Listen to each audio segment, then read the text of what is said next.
Today we're hiking out to Shi Shi Beach. I did not check the weather or the tides. Hopefully we don't regret this.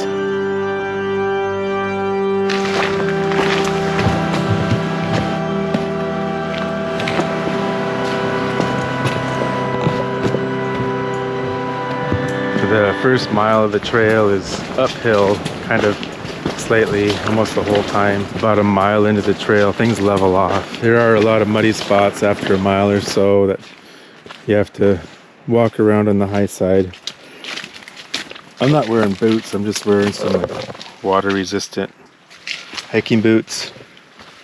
I always get a half size bigger than I need so my nails won't fall off.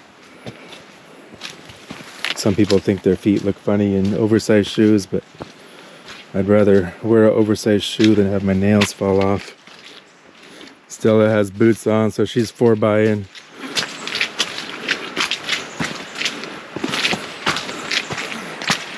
See how good your balance is. I don't know about this part though. Just use your sticks. You can step on there and use the sticks to keep your balance.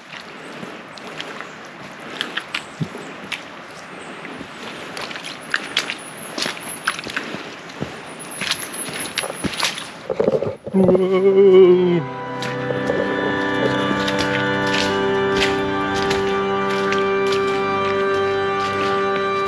So this road was built probably World War II era, and the military mound up dirt on the seaside of the road for protection for their tanks, equipment, and it's great for protection but just terrible for water because the water has no place to go.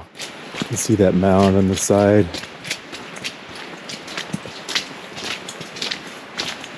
Water just runs down the road. Where does this water go? Oh, whoa, there's an old culvert right here. An old cement one. Wow. Amazing that it's still working, not plugged up. Chanterelles.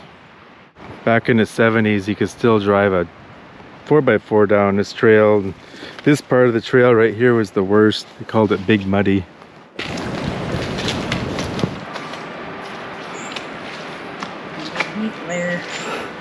Now we're at the first lookout that you can really hear the ocean, kind of start seeing it through the trees. About 1 3/4 into the trail. Yeah, however though, I wouldn't go down this trail unless you're a really experienced climber. It's got a rope on it, but when you get about halfway down you realize that you're still a couple hundred feet above the bottom. The main trail that goes down is not for about another 1/4 mile. So this behind me is a pretty common feature you see on military roads. We're actually at the trailhead right now, 2 miles in, and you can see it's a big flat area behind me with the dirt mounded up on the sides. Neat to find some pictures from World War II so I could see how they actually utilize these areas. So this is the trailhead that goes down to Shi Shi. When I was a kid, there was no switchback here. It was just a trail that went straight down with some ropes. Right here, there was just some ropes that went up and down the cliff that we scaled down.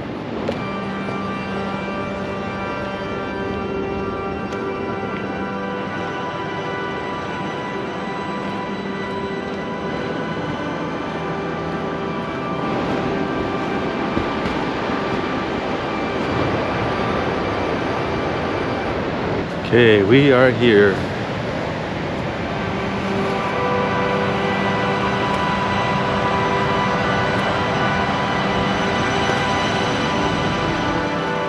Off to the south, see the point of arches ahead, and then that spike rock on the outside. We're lucky it's sort of low tide right now. It's kind of hard to walk down the beach when it's high. Sand is pretty soft on the high end. To the north, there's a couple more beaches you can climb to, but you got to go over a rock ledge to get there. My wife is learning how to fly a drone. Look at that. She's starting to get braver.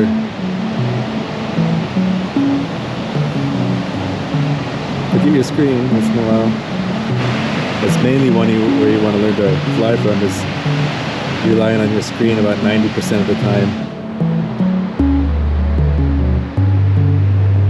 dangerous though is if you start flying backwards and you're just looking at your screen because you can't see behind you, and it doesn't have any obstacle avoidance in it at all. It's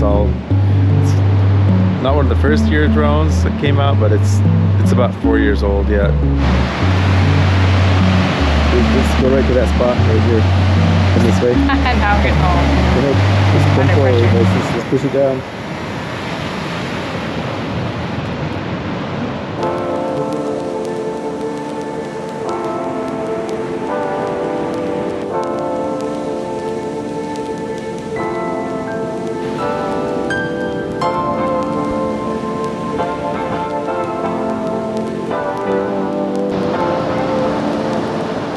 Boat that washed up.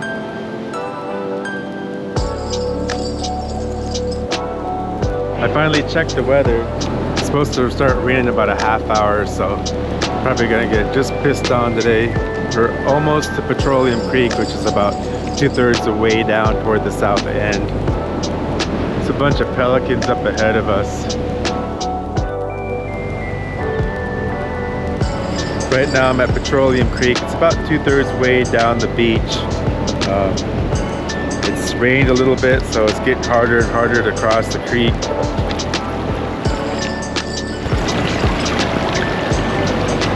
In the wintertime, this actually becomes more like a river than a creek.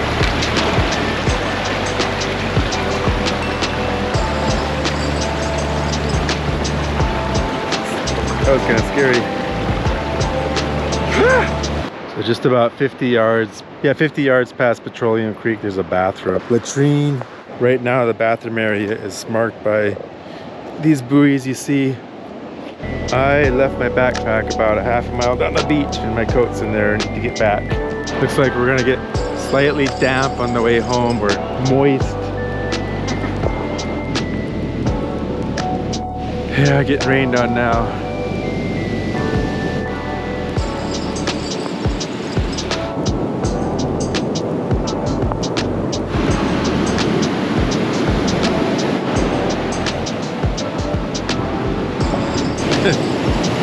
Soft sand, it's too fun to walk on. Yikes! Stella is not used to hiking this far. I think we've gone over 4 miles so far.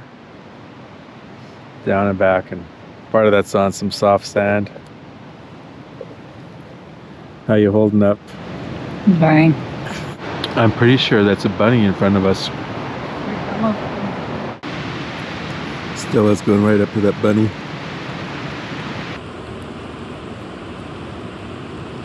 We're just finishing up our break here. We gotta hike out of here up this big steep hill in front of me, and we got 2 miles to go. This hill is a killer. We're almost there. Guess what? We're at 18,000 steps for the day. This is it, and we're done. We can stop crying. We got the hard part out of the way. Getting really wet now. Careful, there's some roots you can trip on coming down. I didn't. I almost went for a ride. They're really raining on us now. We only got about a mile left, thankfully. We only got about a 1/4 mile left in the trailer. Maybe a little bit more than that, not too much more. But hardest part of the trail is over. Come on, you can do it. Less than a 1/4 mile to go. We were just talking about how when you're going the other way on this part of the trail at the beginning, your attitude is like, yeah, we're going to Shyai. I did not check the weather or the tides. Hopefully we don't regret this. When you're coming back to the car, you got a completely different attitude. Like, oh my God, I can't believe I did that. Stella's dad just bored, come to meet us. It's a little bit wet out. 100% chance of rain at 3, and it started raining at 3. It's not a raincoat anymore, more like a sponge. I'm getting in the car. 6? Yeah, we just barely got enough time.